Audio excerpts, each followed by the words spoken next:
Is the mic working? Yeah, we're working, we're rolling, we're here. What's up? This is an interesting one. We have the new Bearclaw Beaux Jaxon with the UDH and the updated geometry. For those that don't know, what is this bike? Because I had never heard of it until you just came home one day talking about it. Why do we always end up talking about freaking Ed? Ed is now apparently an icon. Congrats, Yeah, Ed. friend of the channel, Ed, used to work for Bearclaw. Bearclaw is a titanium frame company, bike company, whatever. I don't know what they would call themselves, but they're based out of the Upper Peninsula in Michigan. And I've always thought that their bikes were super cool looking. I love the way this thing looks. And I'm sure y'all have seen their photos always blow up on Instagram. Like I said, Ed no longer works for Bearclaw, but I reached out to them because I wanted one of these. And now if you want one, we can sell you one. So I guess what I'm trying to say is we're a dealer for Bearclaw if you want one, and we can build you one. This is mine. This is the Beaux Jaxon. This is their drop bar mountain bike. Whoa. And this is my favorite drop bar mountain bike you can get in terms of aesthetics. So that's why I went with Bearclaw. There's other great options out there. There's the classic is the Salsa Cutthroat and the Fargo. I think that's the one that most people would put up on the pedestal, you know. Being titanium was part of the reason why I was interested. Along with that, it has some, I'm not gonna say that this thing is a extremely racy geometry, but it's a lower geometry in the grander context of what this is designed for. Most bike packing rigs like this are very tall. I did get the 54, so I've noticed a trend in stack heights just getting super tall recently, and so I might just be a 54 now. That's kind of, yeah. It's ridiculous. Anyway, yeah, the Beaux Jaxon. We got a couple things going on. This is a drop bar mountain bike, like a true drop bar mountain bike. I think this will fit like a I'm gonna say the wrong thing, aren't I? Yep. Do you think it might fit like a 2.6? Let me look. Okay, you were right. Congrats. Yeah, so it fits like a 2.6, which is sweet. And also one of the other things that I wanted to see is I've never had a titanium bike before, which is a thing, and we make YouTube videos. A lot of bikes in this space are crazy expensive. And the first thing I wanted to kind of point out about this thing before we start building it is that this is made in Asia, and therefore it is relatively affordable, which is another thing that I actually thought was cool about this. You look at Mosaic and Moots, and both those are great, cool companies, but that is kind of an astronomical price point, and I'm the guy with the most expensive stuff usually, and so I'm just being honest with y'all. Moots and Mosaic's price points are up there for what you're getting, and I do appreciate Bearclaw coming in with a more reasonable price point, because a lot of people are really into bike packing, and I'm not trying to generalize, but bike packing is, to me, more it's a whole form of cycling that doesn't require you to invest in equipment to race. And so therefore the equipment doesn't need to be optimized for speed. But then you look at a Moots or a Mosaic, and then you're oh crap, that thing's triple the price of this. This is a really nice frame option at a price that is accessible to enthusiasts of all price points, if that makes sense. I opted to go with the carbon fork after much debate, and talking to both Ed and the guys who work at Bearclaw about this decision. Bearclaw makes a titanium fork. I just think it looks amazing. I thought it looked like the coolest thing ever. All of them recommended to get the carbon fork for me. They said it would feel more natural, makes the bike feel a little bit stiffer and faster, whereas the titanium fork has a lot of flex in it because it's made of titanium. Although I might order one to test it out. Whenever you order this, you can decide, you actually just order this and then you order the fork to go with it. So maybe we'll do a titanium fork video. If a bunch of people comment, let me know, and I'll order one for y'all. But to start, we're doing the carbon fork. I think it looks sweet. I've already installed this King headset that, I mean, full disclosure, actually, this bike was already built up off camera and ridden twice and then taken apart for a different project. And we were like, oh man, we kind of screwed that up. So yeah, too. I think this is going to be a more permanent build this time. Let me just say something really quick. So my job is kind of doing this, and this came in the mail, and I just kind of was like, you know what? I'm going to build this one for me.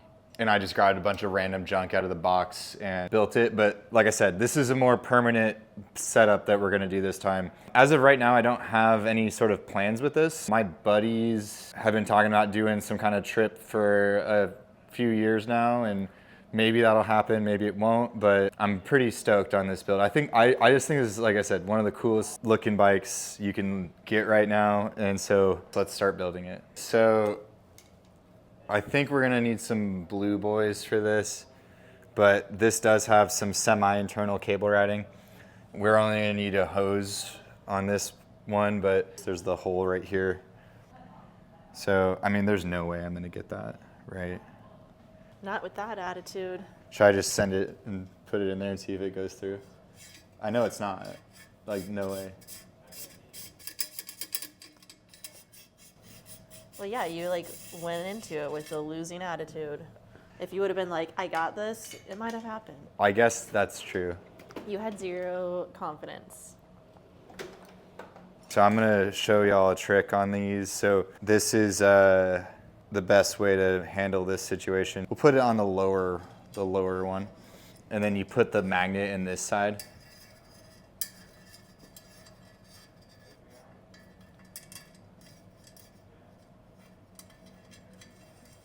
Like that. And then we'll pull the hose through. First try. I'd say this is second try. Okay, I guess that's true. The first try was kind of fake, though. I knew that wasn't going to work. All right. So that's probably the hardest thing of the whole build. You say that now, but something always happens. Well, I don't... Do you think that the fork is... Let's see if the fork is fully routed. Yeah, so that one has a tube in it, so you don't have to do anything on the fork, so that's easy. Cool. Now roll. Cool. So this is the crank we're going to be using.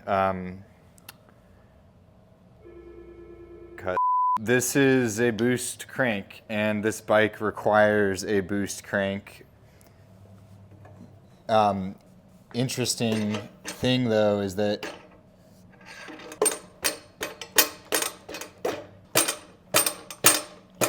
that's close enough.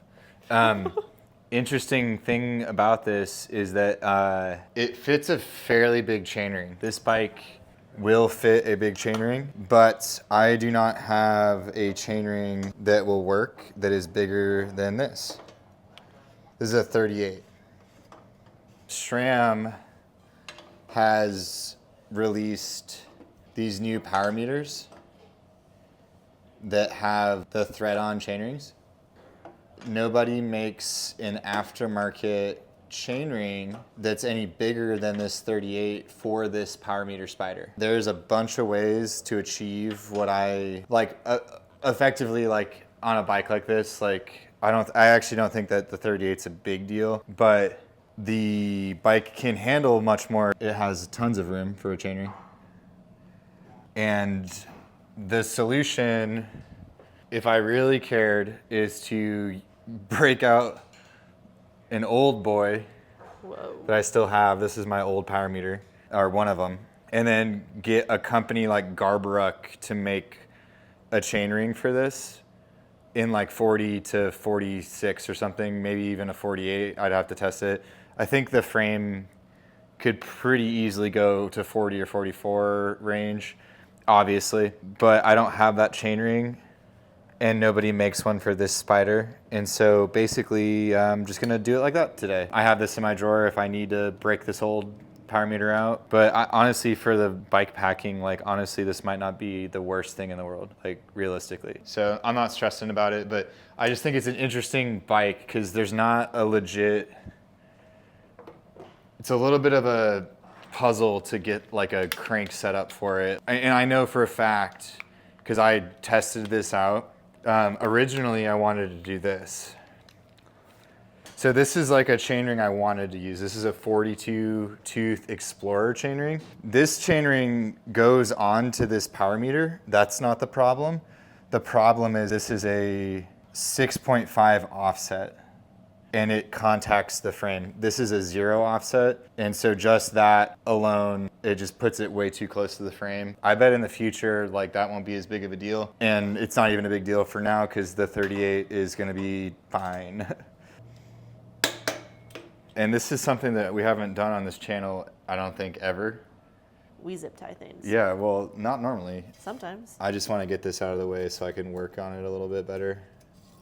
Whenever I zip tie something, I like to put the head of the zip tie on the inside. That's a necessity. Yeah, so like that's where I want the zip tie right there. And then, so like, do we want it? Actually, I kind of want it on the bottom, like right there. You know what I mean? It's all about the zip tie aesthetics. That's what I'm saying. Like, this is important.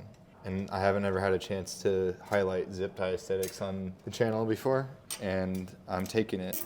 We're not gonna like crank these down quite yet because we don't know exactly where it's gonna sit. Maybe we should just install the rear brake and then we could know. Oh, for sure. What do you think? Okay. Yeah, don't fully lock down the zip ties yet. I tried to collect all the parts before we started. Let's see how we did. Those will work.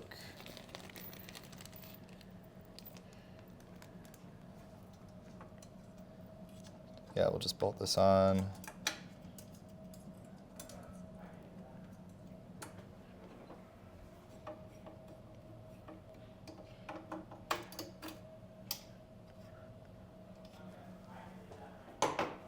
So I got all the pieces here.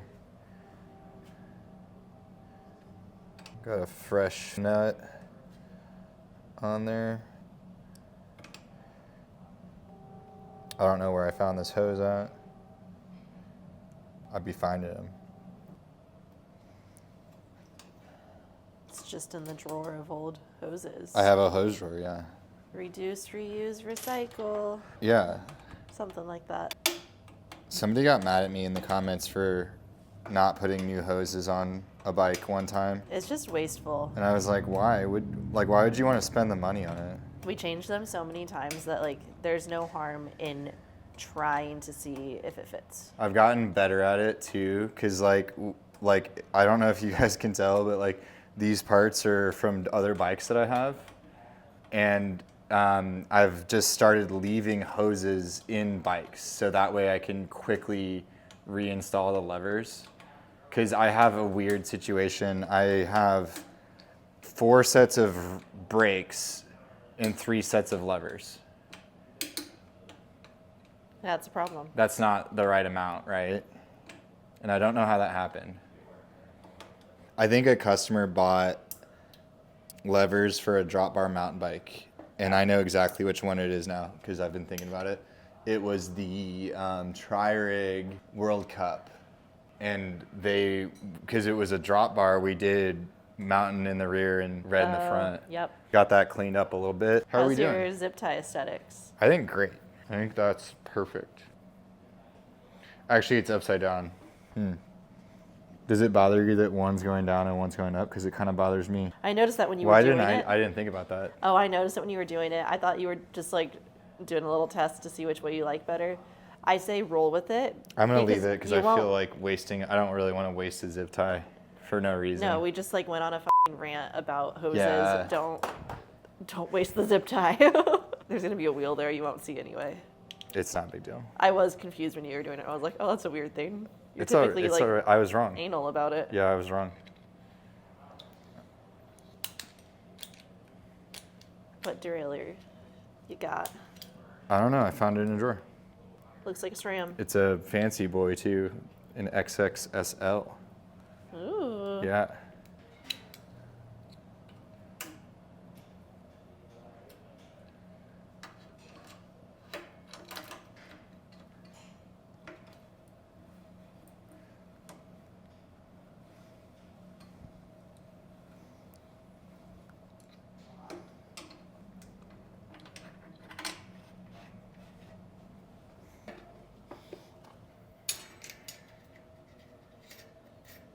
Why are you going with the high tops? Because I think that they're one of the best wheel sets for this application. They're comfortable. Like, I've talked about this in a bunch of videos, but they designed them to be comfortable. And so if you're looking for like a relatively lightweight wheel set for like some kind of, like it doesn't even need to be bike packing, but I mean, I use them. you use on them my all Epic. the time, yeah. And I really like them. I don't race on them. I do. They're not my favorite race wheels, but they could be your favorite race wheel. I don't think they're bad for racing. In my opinion, like the Roval team wheels are lighter and faster, and that's just my opinion. But that doesn't stop me from enjoying the high tops, especially on a bike like this. Zip high tops with the Ricks. I think this is an incredible bike packing tire, and it might be the tire I use at Ozark Gym. Spoiler alert. Oh, I don't know. I haven't decided yet, but it's been a good one.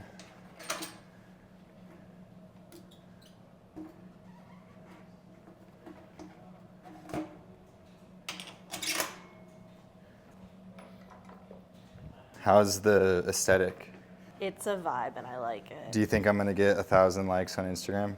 I think you're on the right track. This is just, you got the silver, you got the black. It's going well together. It's going well, yeah. Do you think that's long enough? I'm worried that's not Oh long. God, not again. We'll find out. We have a new website, New y'all, website and you just can buy dropped. stuff on it. We've been working on it all winter. It's, I think, gonna make everybody's lives a lot easier. Go buy some Ricks. I'll probably add this bike to the website before this video comes up if you wanna order one. On our website, if it says special order, what that means is the manufacturer has it, and we're gonna order it and then send it to you. Because we're still a fairly small operation here. We can't warehouse a million things. There's 3 of us. There's only 3 of us. And so understand that like SRAM is an hour away. If you order SRAM parts from our website, it will be super quick. Like I'm not even stressed about it. Quick, you know what I mean?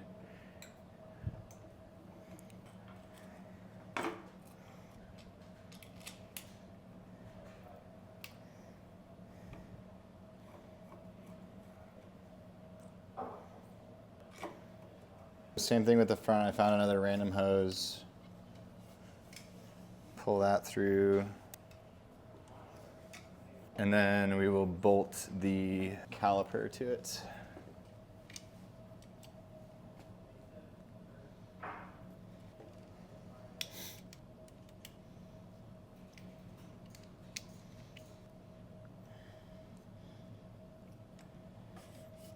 And then we're gonna test, I don't know if this is a 180 or 160, so we're gonna test it out really quick to make sure we get the measurement right.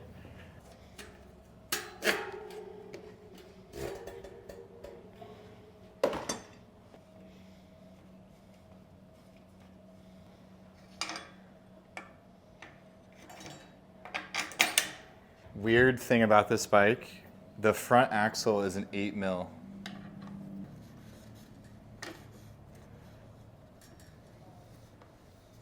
Not my favorite thing. I don't like it when bikes have 2 different axle sizes. Cause like why? Yeah. Why? Why? Oh, cool, I actually did that right. Sweet. All right, I'll bolt that on. You almost have a complete bike. Yeah, fairly easy to build this. Nothing crazy has happened. No. What should we do with it? What do you mean it's a bike? You ride it. Like, what content do y'all want to see with this? Yeah, comment below. Yeah. You know how I've been wanting to do the long Grusk? Yeah, is this your bike for it? I was kind of thinking that would be really cool because it's not really a race. Yeah, that could be a cool one. What if this is just like the fastest race bike though? We're going to find out. Yeah. Maybe that's what we... Oh, dude. What? I put it on backwards. You ever do that before? Yeah, that's not the way that goes. That is not the way that goes. We're going to do something that I think... Yep. And no, to answer your question, I have not done that before. Oh, okay. I'm a pro. I think we can just unthread it. I'm certified. Why did I do that? Silly goose.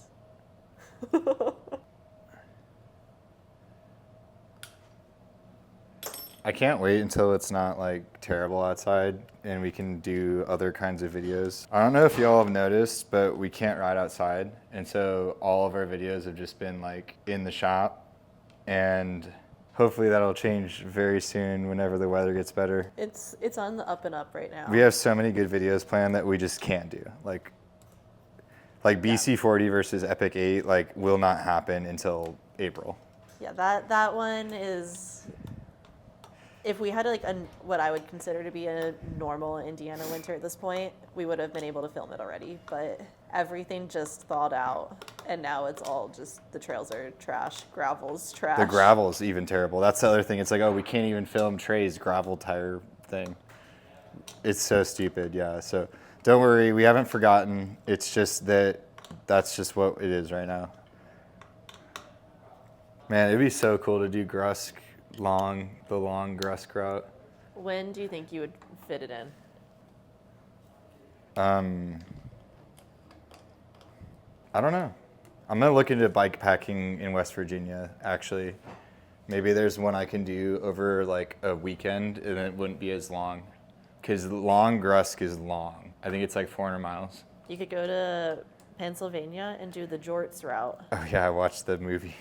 I think that was like still very long. If you're wondering why I'm not racing this at Ozark Doom, because I am treating Ozark Doom like an XC race. I mean, there's 40 miles of single track. Well, I just meant like I'm treating it like I'm racing an XC race and not like I'm doing a bike packing thing for fun.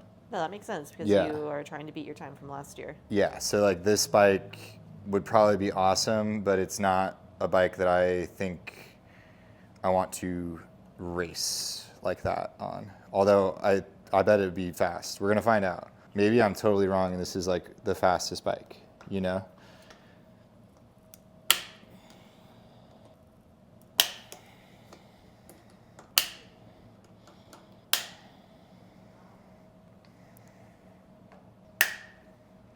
It's got a tall standover for a 54. Probably a good thing you didn't get a 56 then. No way I could have fit on that 56. Ain't no way. Ain't no way. I feel like they could have made this. I don't understand why bikes have tall standovers, like, at all. Adjustment mode engaged. I don't know. I've been running into that issue a lot lately, I feel like, with my bikes. Me too. New website Like, just I'm dropped. 5'11". I'm 5'3". Like, what's the deal? I'm 5'11", and I'm on this is a 54. And I'm, like, on the bar. Yeah, it's kind of crazy. Like, that's what I mean. It's, like, it's just weird. But I feel like everybody's bikes are, like... Even my Caledonia is really tall.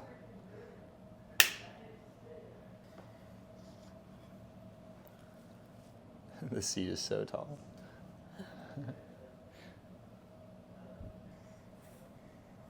Yeah, you're pretty close. Looks good enough for me. Like, I see, like, this is like a bike packing bike, and like it's not even loaded, and look what I'm doing. Yeah. You're also in denim, so that doesn't These are count. stretch boys. Oh, okay. These are stretchy denims. I'm bleeding. God, every time. Are you sure it's not your grease? Your grease is red. I'm not sure. Okay, so you're fine. We're almost done. Your standard pizza bar tape. That's not Always. standard. It's only a bike I have it on right now. That's shocking.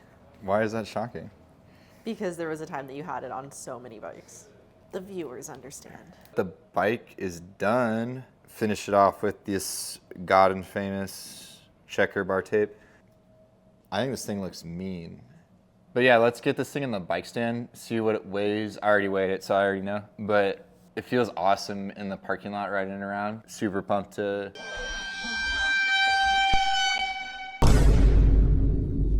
Sorry, my mic just died. Anyway, super pumped to ride this thing. Can't wait to see what kind of crazy stuff we get into with it.